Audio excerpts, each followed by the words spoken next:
तो हमारा जो होता है 3rd नंबर का अल्ट्रासोनोग्राफी किसी भी प्रेगनेंसी में, जिसे हम एनोमली स्कैन कहते हैं।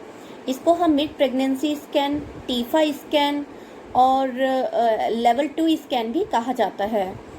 इसे कराने के लिए एक तो आप समय लेकर जाएं।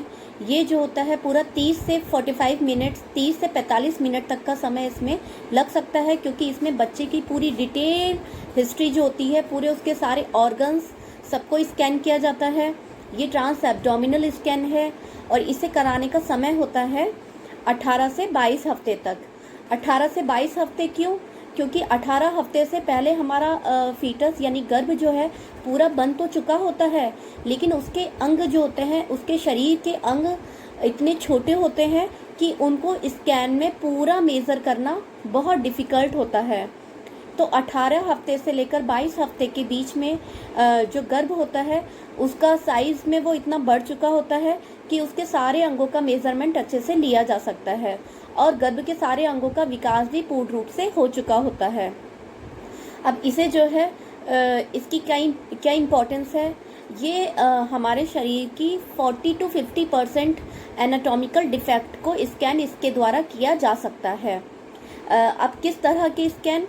तो इसमें जो है पूरा हेड टू टो लेकर सारे अंगों का एक बहुत डिटेल्ड वे में जो है बहुत स्टडी किया जाता है, जिसमें सबसे पहले आता है स्कल। स्कल में देखा जाता है कि हेड सर्कमफ्रेंस प्रॉपर बनी है नहीं बनी है, और हेड की होने वाली मेन जो डिफेक्ट है वो होता है एनेनकेफेली, जिसमें बच्चे के सर का ही विकास पूर्ण रूप से नहीं हो पाता है। और ये जो होता है एक तरीके से लाइफ थ्रेटनिंग भी है। अगर ऐसा बच्चा पैदा होता है तो वो अपने लाइफ स्किल्स यानी अपने जीवन को ही नहीं बचा सकता है कुछ समय के बाद। तो इससे अच्छा है कि इसको जो होता है समय रहते ही इसका पता लगा लिया जाए और एक कानून के दायरे के अंदर इसको रखना है, इस प्रेगनेंसी को, या ओवरकम करना है इससे, तो ये आप अच्छे से डिसाइड कर सकते हैं। सिर के बाद आता है 2 आँखें, नाक, मुंह और ईयर्स, इन लेंसेस का प्रॉपर बनना, ये सब बच्चे में बने हैं नहीं बने हैं।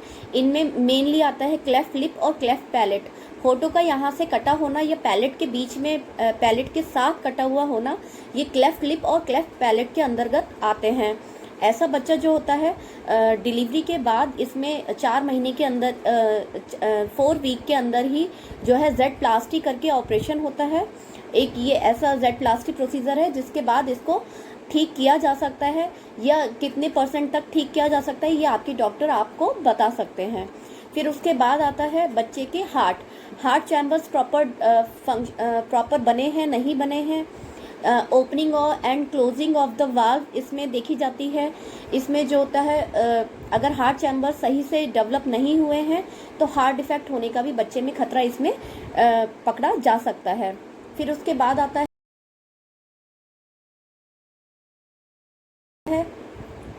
गैस्ट्रोकियासिस एंड डायफ्रैगमेटिक हर्निया।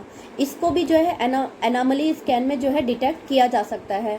ये एक तरह का हर्निया डायफ्राम जो होता है हमारा यहाँ वाला पार्ट, अगर ये ऊपर आ जाता है या बच्चों की आते जो हैं जिनका सही से विकास नहीं हो पाता है, उनके ऊपर की स्किन नहीं चढ़ पाती है, तो इसे हम गैस्ट्रोकियासिस कहते हैं। इसे भी एनोमली स्कैन में पकड़ा जा सकता है। फिर उसके बाद आता है किडनी दोनों प्रॉपर अपनी बनी है या नहीं बनी है, कहीं कोई यूरेटर या कोई वैसा डिफेक्ट तो नहीं है, कोई किडनी फंक्शनिंग डिफेक्ट तो नहीं है, रेनल एजेनेसिस तो नहीं है, ये भी इसमें देखा जाता है। और फिर उसके बाद जो होता है स्पाइन का प्रॉपर लेंथ है या नहीं है। स्पाइन में जो है पीछे स्पाइना बाइफिडा एक करके एक डिफेक्ट होता है, जिसको इसमें पता लगा लिया जाता है, जिसमें डिलीवरी के बाद बच्चे के पीठ पे एक बड़ा सा फोड़ा यहाँ से लेकर नीचे के बीच में कहीं पे भी देखा जा सकता है कि ये ऐसा तो नहीं है कहीं। अगर इस तरह की विकृतियों को इसमें डिटेक्ट किया जाता है तो इसमें 20 हफ्ते से पहले ही उस बच्चे की एमटीपी या लीगल तौर पे एमटीपी या गर्भपात आराम से किया जा सकता है। और इसमें जैसे एक डिफेक्ट जैसे क्लब फुट कहे जाते हैं, इस बच्चे के पैर जो हैं वो टेढ़े मेढ़े पाए जाते हैं। तो इसे जो है इसे भी आफ्टर डिलीवरी जो होता है 4 वीक के अंदर ही प्रोसीजर सर्जरी के द्वारा इसे ठीक किया जा सकता है। और प्लास्टर के थ्रू या किसी भी तरीके से ये इसमें कई तरह के ऐसे डिफेक्ट भी पता लगाए जा सकते हैं जो ट्रीटेबल होते हैं, और कई ऐसे डिफेक्ट होते हैं जो नॉन ट्रीटेबल और लाइफ थ्रेटनिंग डिफेक्ट होते हैं। तो इसमें बच्चे को आगे कैरी ऑन करना है या बच्चे को पहले ही रोकना है, इसको अंदाज़ा इसका जो है इसको डिसाइड करना बहुत इजी हो जाता है अगर आप ये anomaly scan, level 2 scan, TIFFA scan या मिड प्रेगनेंसी स्कैन अगर आप 18 से 22 हफ्ते के बीच में कराते हैं तो इसे जो है अगर आप ये कराने जाते हैं तो आप जो है कम से कम 1 से 1.5 घंटे का समय लेकर जाएं। इसमें ब्लैडर फुल होना चाहिए।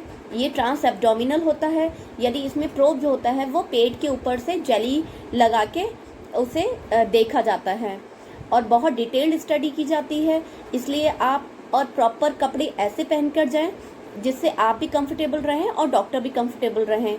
नीचे एक ढीला लोअर पहन कर जाएं जिससे आसानी से नीचे किया जा सकता है, और ऊपर एक लूज गारमेंट यानी लूज टॉप ऐसा कुछ पहन कर जाएं जिससे आप भी सही रहें और कोई परेशानी भी आपको क्रिएट ना हो। तो आज हमने बहुत सारी चीज़ें देखी हैं, बहुत सारी चीज़ें। आपकी जागरूकता ही मेरी सफलता है। तो मेरी वीडियो को देखते रहिए, लाइक करते रहिए, सब्सक्राइब करते रहिए और शेयर करते रहिए। स्वस्थ रहिए, मस्त रहिए।